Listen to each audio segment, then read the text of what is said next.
the Sabres are continuing to find out what happens when you take 20 minutes off a game. It's just tonight it was the second period and not the first period.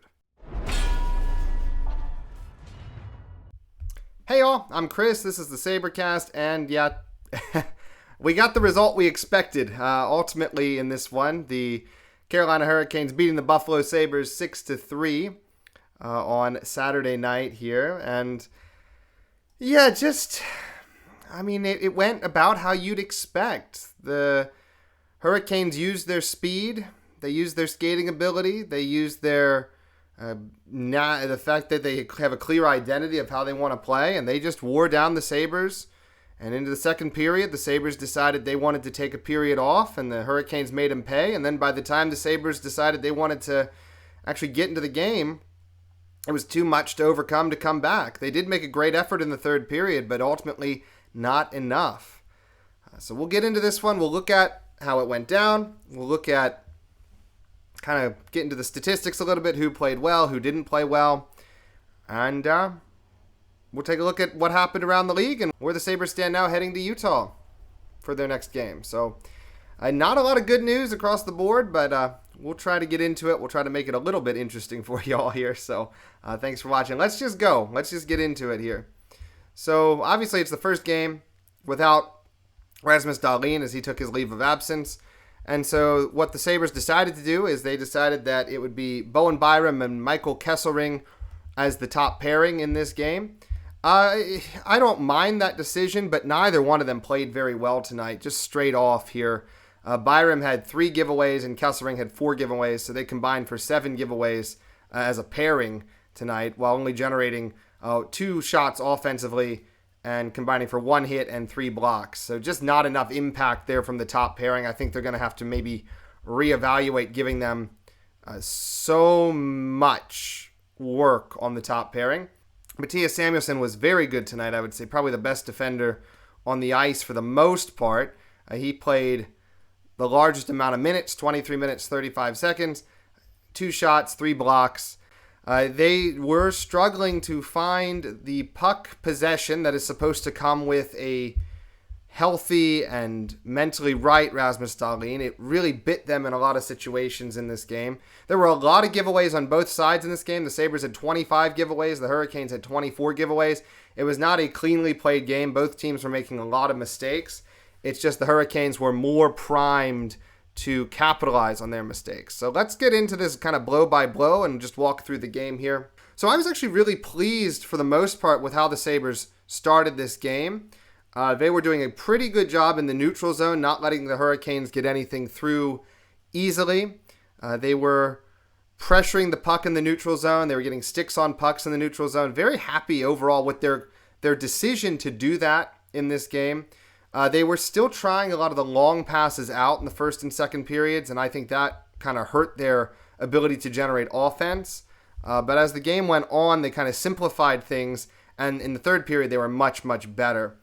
But as well as things started for the Sabres, it was kind of neutral game through the first 5 minutes until the Hurricanes would get their first goal of the night. It starts with a turnover by Ostlund, which Svechnikov races out to center ice with. Because of the turnover and Byram had been pinching, Quinn was back replacing Byram as kind of in the defensive position there because Byram is the one who centered it to Ostlund. Ostlund lost the puck. Svechnikov brought it out. Svechnikov makes Jack Quinn look absolutely silly, which creates a 2-on-1 situation with Aho on the other side. Kesselring can't do anything to stop the pass across, and Aho buried it for the Hurricanes' opening goal just 5 minutes into the game. And that put a bit of a damper on the affairs. The Sabres struggled a little bit after that, but they were able to equalize the game just a little over 3 minutes later as a really good play here. The Sabres decided in this game to take the rookies Rosen and Ostlund off the top line, and they played them with Jack Quinn on really the third line. And I really liked it. I thought it was a pretty good decision, and I think they acquitted themselves well for the most part throughout this game. What happened on this first goal for Buffalo was Rosen takes the puck into the zone, gets it deep, and he ties it up a little bit in the corner. Quinn comes in, makes life difficult. Rosen and Quinn both fighting for the puck. It results in a turnover to Noah Ostlund.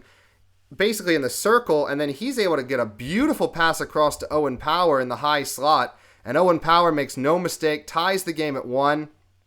And at this point, you're like, yeah, this is pretty okay from the Sabres part. And for the next 3 or 4 minutes, the Sabres really controlled the flow of play. They had the shots back to, I believe, 7-6 at that point in time. They were doing really, really well after this goal. But the Hurricanes slowly took control of the game yet again. One of the areas that the Hurricanes were doing very well in was the face-off circle. For the game, they won 33 face-offs to 31 face-offs. But in that first period and late in the first period and into the second period, they were doing really well, winning a majority of the face-offs. The Hurricanes also got a power play in that first period, but it was shut down pretty well by the Sabres' penalty kill. Coming into this game, the Sabres had the best penalty kill, number 1 in the league, and the Hurricanes had the worst power play. As we transitioned over to the second period was all Carolina, and it started early, with Carolina getting a lot of zone time, making the Sabres chase, ultimately making the Sabres take a penalty. And on the ensuing power play, we just mentioned about how the best penalty kill versus the worst power play. Well, those numbers wouldn't mean jack in the end. The Hurricanes would get a goal on the power play from Andrei Svechnikov, assisted by Miller and Ehlers. This is a goal where Svechnikov is setting up in the right circle, but him and Aho do a really, really nice switch. So Aho's in the circle with Kozak. Aho goes to the center, Kozak follows him, and nobody goes back out with Svechnikov, so he's all alone in the circle. And it's a lesson for the Sabres of what movement can get you on the power play. The Sabres are generally very stationary on their power play, but if you look at Carolina's forwards, they're always moving around. This little switch here completely froze Samuelsson and Kozak. Nobody followed Svechnikov out, and it resulted in a power play goal as he fired it past Lyon to give the Hurricanes a 2-1 lead. And it would continue from there. Sabres holding on for dear life. And it would get bad about halfway through the game. The Sabres would get stuck in their own end. The Sabres had actually just had, I believe, a halfway decent effort by their fourth line. But then they followed it up with their first line. Now, we're going to talk about the first line in the third period as doing a lot of work to get the Sabres back into this game. But the first line in the second period was really, really bad. Particularly the Tage Thompson effect. He was not in this game at all in the first 2 periods, not skating particularly hard. And in this sequence here, about midway through the second period, when they got hemmed in, he had 2 really bad plays. The first one is they got the pass to the high wing just above the circle, and Thompson should go out to challenge the shooter, but he does not move his feet. He doesn't get out to challenge the shooter at all. And the Hurricanes are able to continue their offensive play and pass it around, get a shot in, which was rebounded. They recovered the rebound, continued their cycle. Thompson had a chance there to at least get a stick in the lane or get his body in the lane, but he just didn't skate out to challenge the point man. Now, that didn't result in a goal, but the next situation would result in a goal. So Kotkaniemi would get the puck to Nystrom. Nystrom would get it at the blue line, and he would skate it in past the circle. Now, Tage Thompson was there, but Thompson didn't get a stick on him. Thompson didn't try to get a body on him. Thompson didn't do anything to slow him down. But there's no pressure on him. He's able to knife around the back of the net. Byram is able to give him a little bit of a challenge, but not enough because the reaction was too late because he had too much speed at that point. Because imagine, Nystrom gets this puck at the blue line. He's unchallenged by Thompson through the circle. He's able to hit around the net with speed. Byram can't catch him because he's moving from a stationary position. Once Nystrom gets this thing around the net, he's able to find Kotkaniemi knifing at the top of the circle, gets a shot in, and gets it past Lyon for the goal. This was a case where Tage Thompson could have had some kind of effect on the play. I know he was tired. It was the end of a shift where they'd been hemmed in for about 2 minutes. But just another low-effort play and not enough work with the stick, not enough skating. So I'm going to put that goal on Tage Thompson, and that gave the Hurricanes a 3-1 lead. Shots in the second period were 15-5 in favor of Carolina. So at the end of 2, shots were 25-11 in favor of Carolina, and they were leading 3-1. There was not a lot good to say in that period for Buffalo. They really didn't do much of anything in that period. In that second period, it was all Carolina. And they kind of lost their game plan a little bit. They were no longer able to get the puck in deep because they were starting to rely very much on those long passes. And I know that's Lindy Ruff's system, but it was not working in this one. And the Hurricanes are very adept at creating odd man rushes out of nothing. They're very fast. They want to turn you over. They want you to play those long passes. That's how they're neutral zone scheme is kind of set up to stop you at the blue line so you can't advance with speed, and then they can get the puck and all advance out at the same time. It's a very difficult trap to play against. It always has been. Carolina is famous for this system, and we kind of played right into their hands in the second period. In the first period and the third period, our pace of play is very different. In the first period, we're bringing the puck out with more support, and in the third period, we do a great job of just carrying the puck into the offensive zone. It's a very good adjustment, but in the second period, they just got addicted to that long pass. They didn't want to skate. They didn't want to work hard, and the end result is just a dominant period by Carolina, and that's ultimately where the Sabres couldn't recover. As the teams came out for the third period, we were trying to get some good vibes going, but it got shut down pretty quickly. As only 29 seconds in, the fourth line trying to get things going, they give up the puck behind the net, and then this is a tremendous, tremendous pass by Colt Konemi. He gets it at the blue line while being challenged, and then Eric Robinson, fourth line forward, but he does have pretty good speed, is up ice. Byram picked him up late, so he had a step on Byram. The pass is perfect. Robinson in on a half breakaway, and he scores past Alex Lyon to give the Canes a 4-1 lead. It's a very good play by Robinson because Byram thinks he's on one side of his body, and then Robinson shifts sides as the pass comes in and is able to just a nice play by Carolina. Beautiful pass by Colt Konemi and a good finish by Eric Robinson. You would like Byram to be a little bit better in that situation than what he was. You would like him to have not advanced so deeply on the offensive side there, which would have let him be in a better position to handle Robinson. But also the other guys get paid too. Just a nice pass by Colt Konemi and a good play by Robinson. At this point, it's 4-1.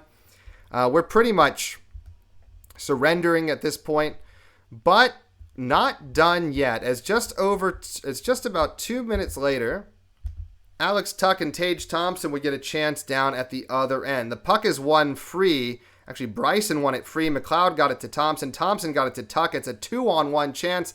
Tuch takes it himself, shoots it past the Carolina goalie to cut the lead back to 4-2. Not the greatest goalie in the world for Kochetkov to give up, but Kochetkov had not faced much in the way of shots in that game, so a little bit understandable that he was shaky for Carolina at that point. And then just over 3 minutes later, the Sabres would find another one. And this one would be off of Tage Thompson. So Samuelson would take the puck, get it to Tuch. Tuch would get it up to McLeod.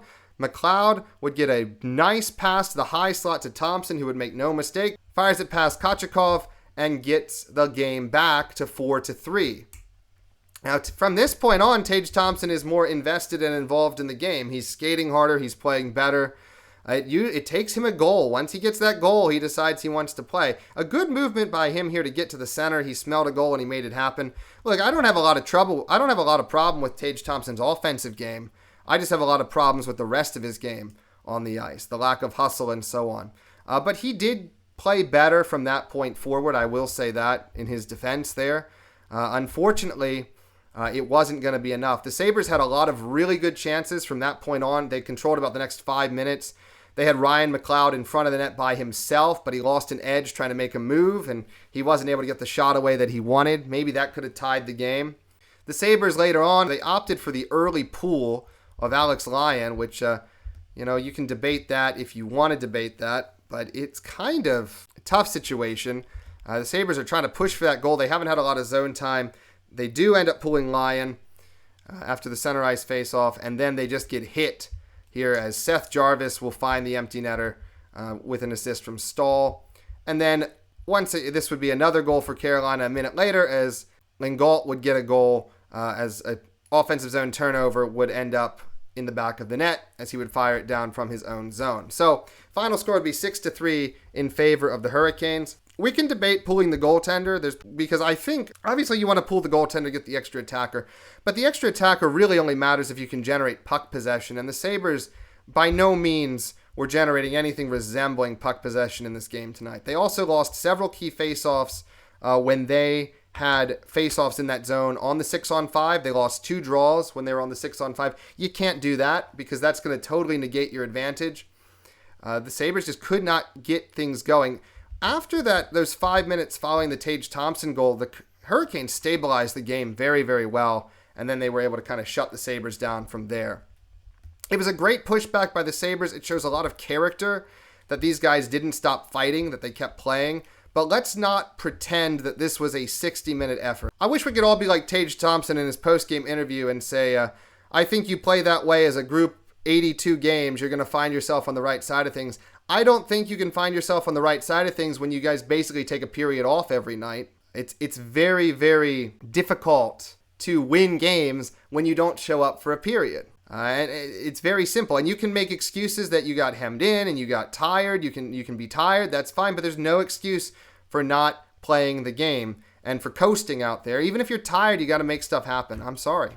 You can't get hemmed in like that. And if you're going to get hemmed in, you have to go out and challenge guys and try to make something happen defensively. I don't really care if you get scored on in that situation if you're trying to make something happen. But if you're being passive and you get scored on, I have a lot of issues with that in particular. So, I mean, that's where we are, right? The Hurricanes win this game 6-3. They outshot the Sabres 35-22. They out-face off the Sabres 51-48. The Sabres had one power play. They didn't score. The Hurricanes had two power plays. They scored on one.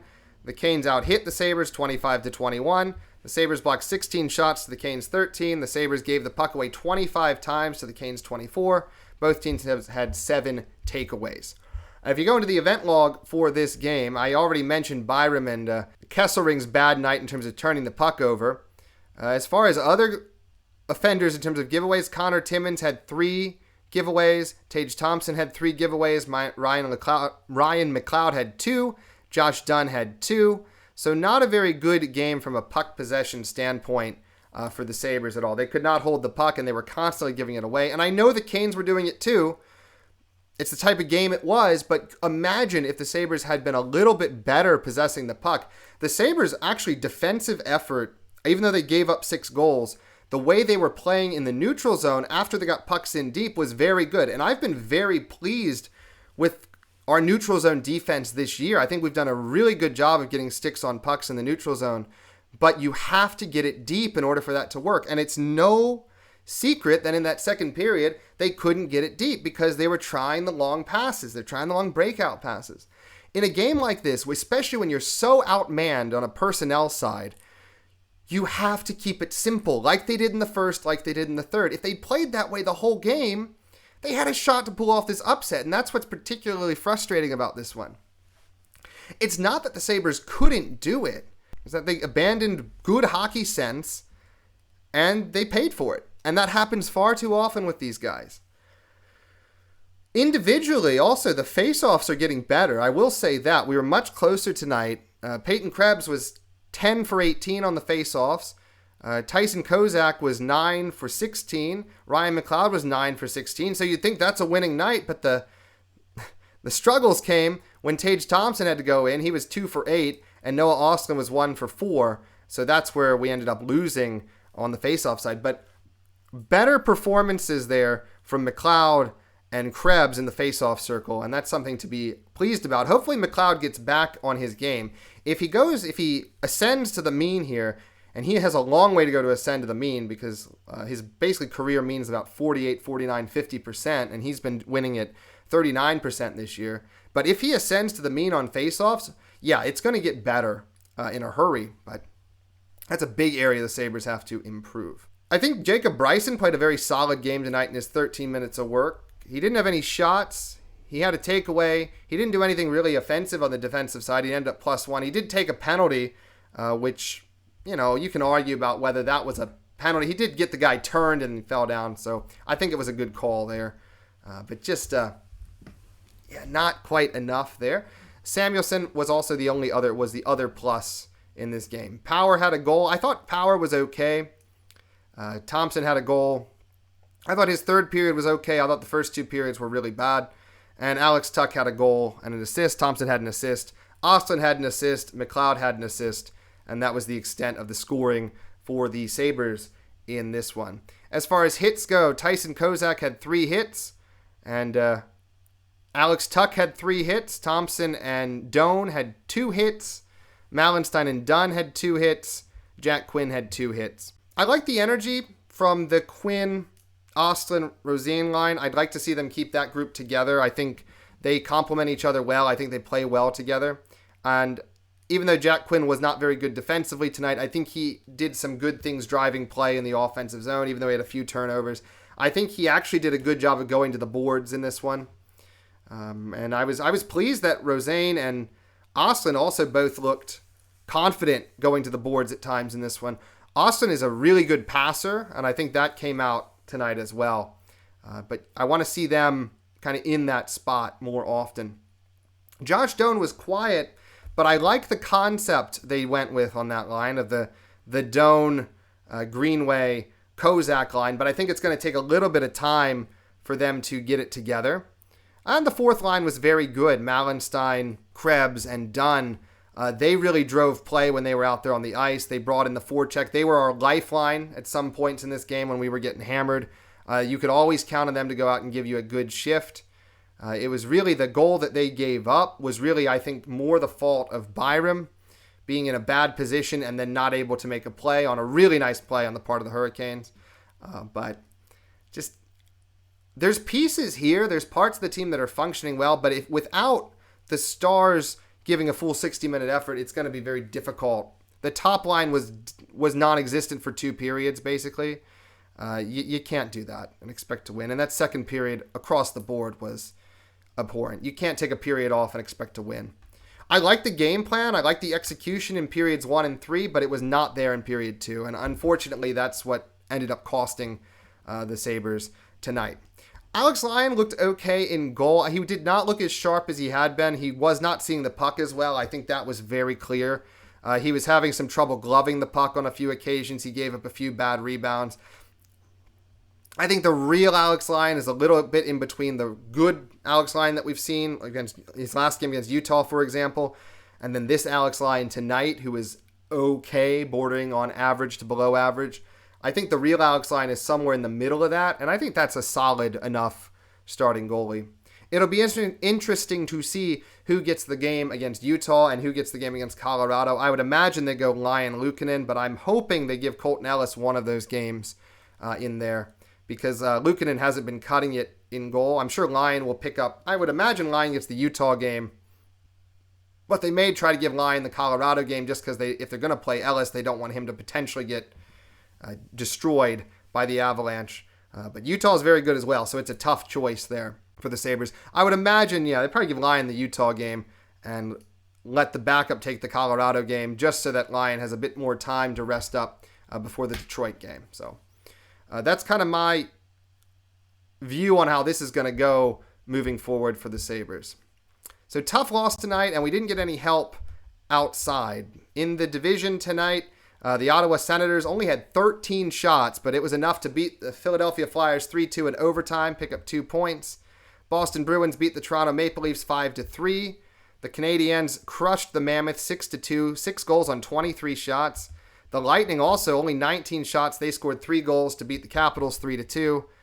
And of course the Sabres fell to the Hurricanes in this one tonight. That was the other team in the division. The San Jose Sharks beat the Florida Panthers 3-1, despite the Panthers having 39 shots. So that's a little bit of a good thing for us, but it doesn't get us out of last place, as the Sabres fall to now the only team in the Eastern Conference with a below 500 winning percentage. They are 5-6-4 on the year.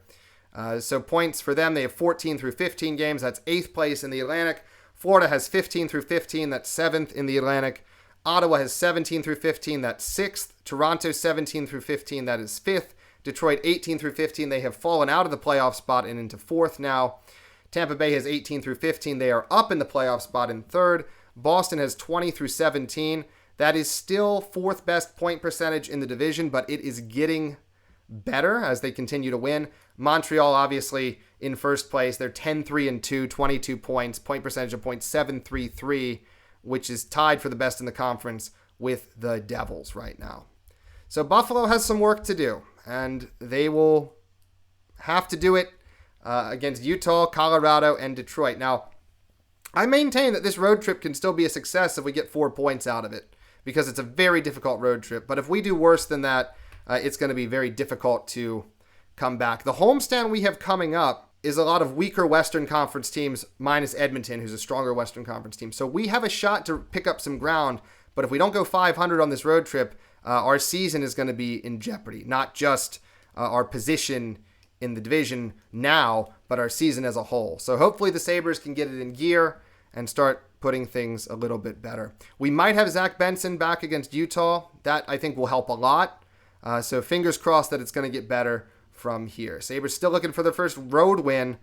If they don't want their season to be in serious danger, they better find a way to get one in one of these next 2 games. So that's all I got for you today. There were no real special news bulletins coming out. If I see anything, I'll have a video on it tomorrow. Otherwise, my next video will be the preview video for the game against Utah. So thank you all so much for watching this video. If you enjoyed it, please leave a like.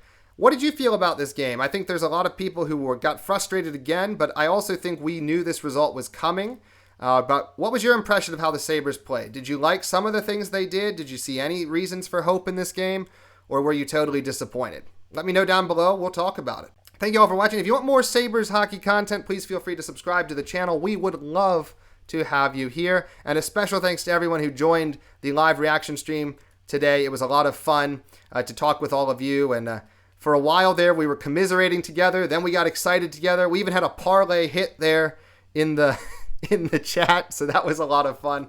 Thank you to everyone who came out for that. It was a lot. It was a really fun time, I think, for everyone. So thank you very much. As always, go Sabres. Bye-bye.